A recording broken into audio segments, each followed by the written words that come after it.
All new at 10, scientists say it's a matter of when, not if, there will be a major earthquake in the new Madrid seismic zone, centered about 160 miles south of St. Louis. The new Madrid hides powerful secrets beneath the seemingly stable central U.S. What causes earthquakes here and why are they so strong? Scientists are studying this fault to understand its unusual activity and the risks it poses. Are we prepared for the potential devastation?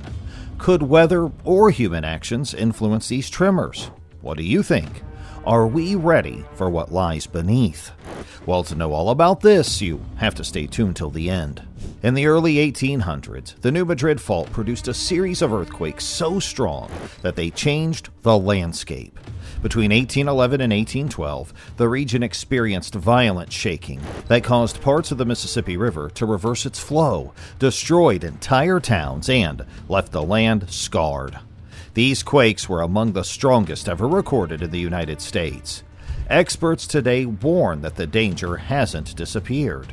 While the area has mostly seen smaller quakes in recent years, these minor events could be signs of larger activity building up underground. The new Madrid Fault is unique because it's not located near the edges of tectonic plates, where most earthquakes occur. Instead, it lies within a tectonic plate, making it harder to predict. Deep cracks in the Earth's crust in this zone allow stress to accumulate over long periods. When that pressure is finally released, the results can be devastating. Today, over 5 million people live in this region, with densely populated towns and cities surrounded by essential infrastructure like roads, bridges, and power grids. Experts warn that if an earthquake as strong as the ones in 1811 and 1812 were to strike again, the damage could be catastrophic. Buildings could collapse, transportation networks might fail, and basic services like water and electricity could be severely disrupted. While advancements in technology and stricter building standards have improved safety, many older structures remain vulnerable.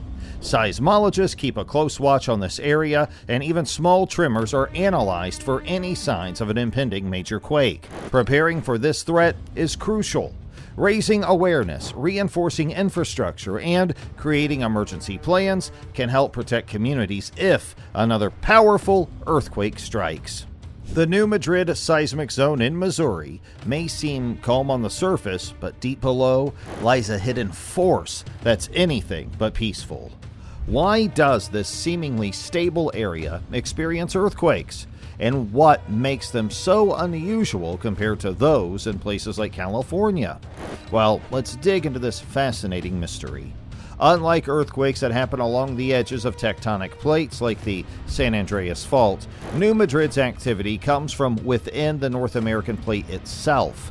This area is buried under thick layers of river sediment up to 900 meters deep and shows no surface faults. Scientists were puzzled for years, but they now believe the quakes might be due to pressures along the edges of the plate, or possibly the formation of a new rift zone, where one plate could be splitting into two. Interestingly, earthquakes away from the plate boundaries are not uncommon. While only 0.5% of global seismic energy comes from these intraplate earthquakes, they can still pack a punch. The crust in the central U.S. is harder and less fractured, which means when an earthquake strikes, the energy spreads farther, causing more widespread damage. It's like striking a drum. The vibrations echo much farther compared to softer materials. The new Madrid Fault Zone remains active, producing hundreds of small quakes every year. Most go unnoticed, but larger ones, like those above magnitude 3, happen occasionally and serve as reminders of the zone's power. In December, for instance, a series of quakes struck near Missouri and Tennessee, the largest being a magnitude 3.0. Although minor, these tremors highlight the ongoing activity beneath our feet. Now, here's an intriguing question. Could earthquakes have a favorite season?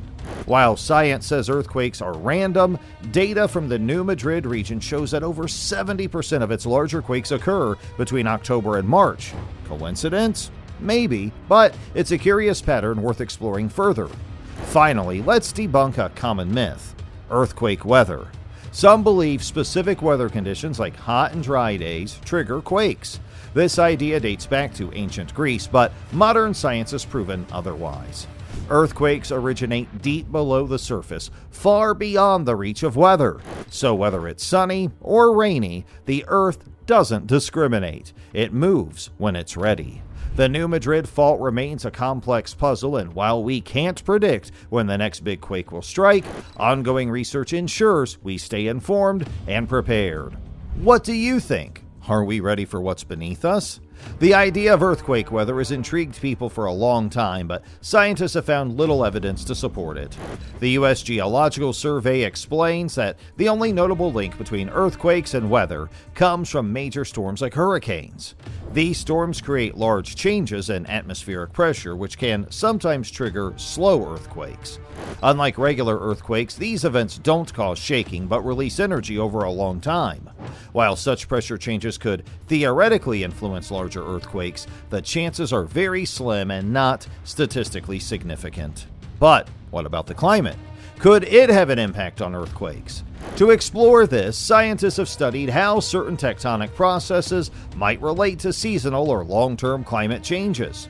One key factor is stress on faults, which can be influenced by surface water from rainfall or snow.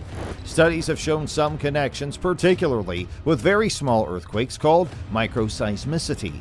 For instance, in the Himalayas, microseismicity changes with the seasons. During monsoon rains in the summer, the Earth's crust in the Ganges Plain becomes heavier, reducing microseismic activity in the nearby mountains. In the dry winter months, when the crust is lighter, these small earthquakes increase. A fascinating study in Japan revealed how snowfall and rain can contribute to earthquake swarms. Researchers found that seismic activity in the Noto Peninsula aligns with seasonal changes in underground pressure caused by precipitation. Heavy snow and rainfall alter the stress on the Earth's crust, which could trigger earthquakes. Although this connection has been clearly observed in Japan, scientists believe similar effects might happen elsewhere, though they are harder to prove for larger, more damaging earthquakes. Long-term climate phenomena like droughts also play a role. During droughts, the Earth's crust can lose water, causing rocks to shrink and adjust, which changes stress patterns. A study in California's Sierra Nevada mountains found that droughts and heavy rains caused the mountains to rise and fall slightly, which could potentially affect nearby faults. Groundwater pumping during droughts also impacts the Earth's crust. For example, large-scale water extraction in California's Central Valley was found to increase stress along the San Andreas Fault, potentially speeding up the next big earthquake. Another surprising connection involves glaciers. As glaciers melt, they reduce the weight pressing down on the Earth's crust, which can influence volcanic activity. Research in Iceland found that periods of glacier retreat thousands of years ago were linked to increased volcanic eruptions, while glacier growth led to fewer eruptions. These findings reveal how closely the Earth's surface, atmosphere, and deeper layers are interconnected. While more research is needed, it's clear that changes in weather and climate can subtly influence tectonic processes, offering a glimpse into the complex dynamics beneath our feet. Glacial earthquakes are a fascinating phenomenon linked to the movement of glaciers. These seismic events occur when glaciers, moving at incredibly high speeds, over 1 kilometer per year, generate significant vibrations. In places like Greenland, such earthquakes typically register magnitudes of 5.1 or higher and are most common during the warmer months of July, August, and September. Scientists have observed that their frequency is increasing, likely influenced by global warming and its effects on ice dynamics. Humans, too, play a role in triggering earthquakes through what's called induced seismicity. One well-documented example comes from California's Lake Oroville, an artificial reservoir. In 1975, about 8 years after the lake was created, the area experienced a series of earthquakes, the largest of which had a magnitude of 5.7. This seismic activity was tied to fluctuations in the reservoir's water levels. When water levels dropped to repair the dam and were later refilled, the shifts in pressure altered the stress on a local fault, leading to earthquakes.